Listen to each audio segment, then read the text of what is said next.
Well, we have a question 1.1 that says solve for x, and in the previous video we did question 1.1.1. Now we're going to do question 1.1.2. We need to solve for x in this question. Okay, x is the unknown to find, and then this is given by 5x squared minus 5x plus 1 equal to 0. And now the question says we need to do it correct to to two decimal places. Now, let me give you a hint here. Whenever you see the statements like correct to certain decimal places, what you don't need to factorize, okay? Don't factorize. Because the equation is a prime equation, and then it's not factorizable. So you can either use the quadratic formula or the completing the square method, okay? So now I'm going to use the quadratic formula here. I'm going to write here quadratic formula. And then the quadratic formula is given by the formula x equal to minus b plus minus square root of b squared minus 4ac, okay, all over 2a. And the quadratic equation itself is ax squared plus bx plus c equal to 0. Now, we're going to substitute the values of, we're first going to identify the values of a, b, and c, okay? A, b, and c. You notice that a is the coefficient of x squared, which is 5, and b is the coefficient of x, which is not 5, but -5, and then c is the constant term, that 1. Now we're going to use those values and we're going to sub them in the quadratic formula. So this will be x equal to -b plus minus square root of b squared minus 4a c, okay, all over 2a. So subbing in these values, that's going to be like -5, okay, for b, -5 there, b squared minus 4a, which is 1, excuse me, a is 5, and then c is 1, and then a5 there. Now when I use the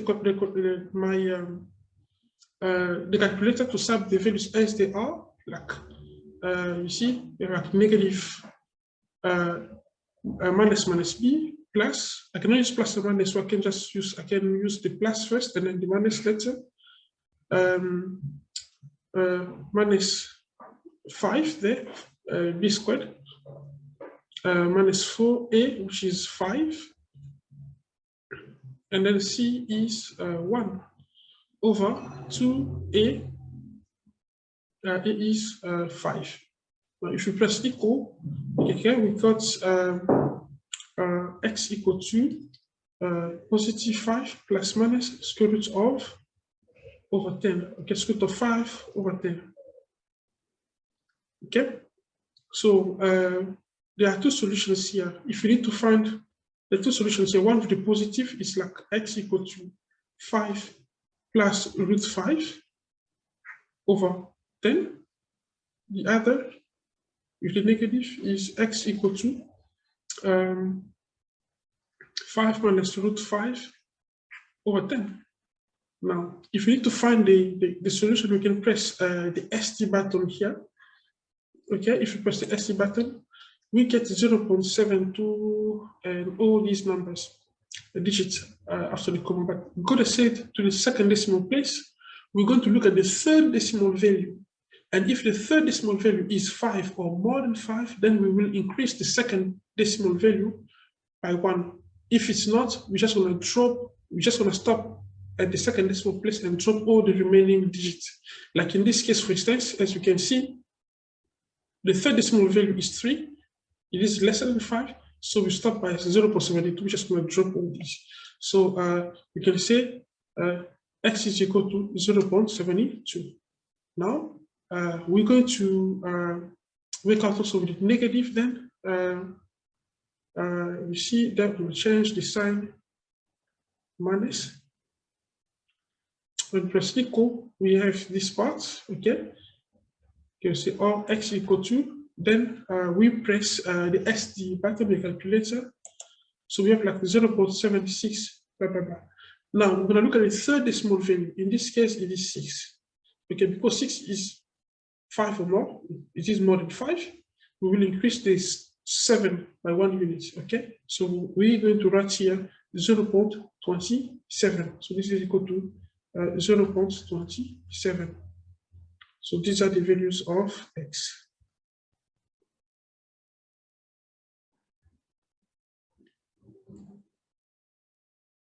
Okay, now we can also solve the same problem by using the quadratic formula.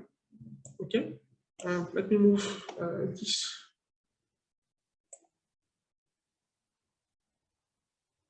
Over.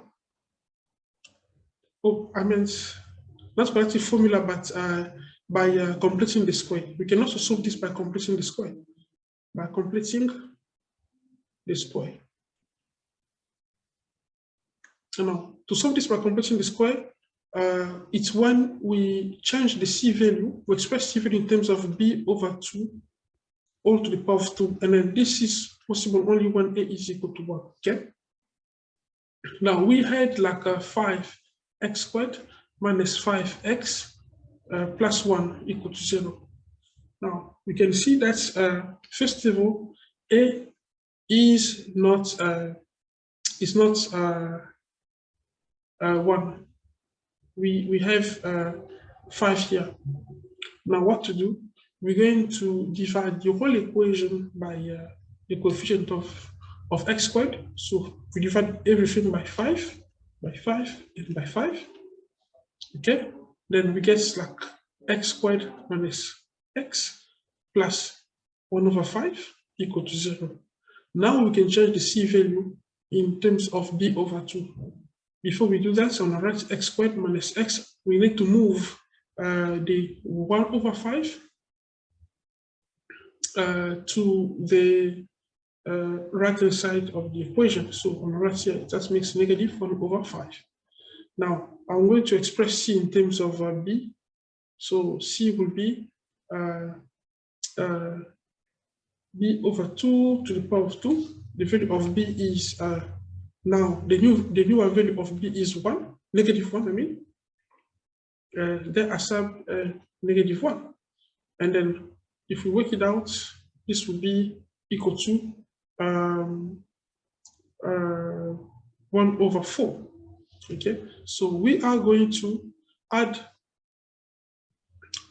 negative 1 over 2 here, negative 1 over 2 to the power of 2, and we're going to add also that same value over here, but here I prefer to write a quarter because that's the value of negative 1 over 2 to the power of 2. Now, if we work it out, at the moment that we find this, we place in this the newer c value. All we can do, we can just take the basis. Okay, the basis is going to be x minus r half. Okay, to the power of 2 equal to negative 1 over 5 plus a quarter. Now, excuse me here, let's just need to correct this part. So we have like negative 5 and then plus a quarter here.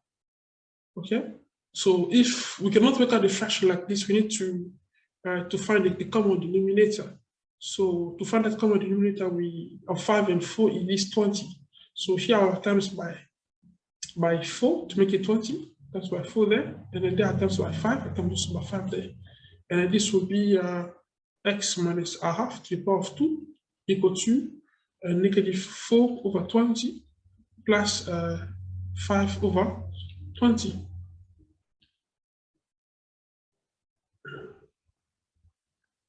Now we will have now x minus r half to the power of 2 equal to 1 over 20.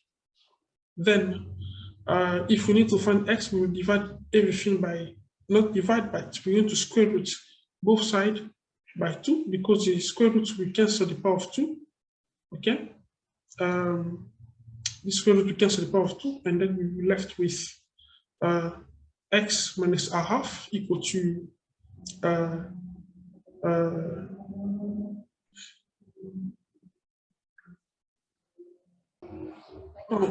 This will be like 1 over root of 20. Okay, so we can move now plus or minus always. Now we can move the negative half over. That makes positive half plus or minus 1 over root 20.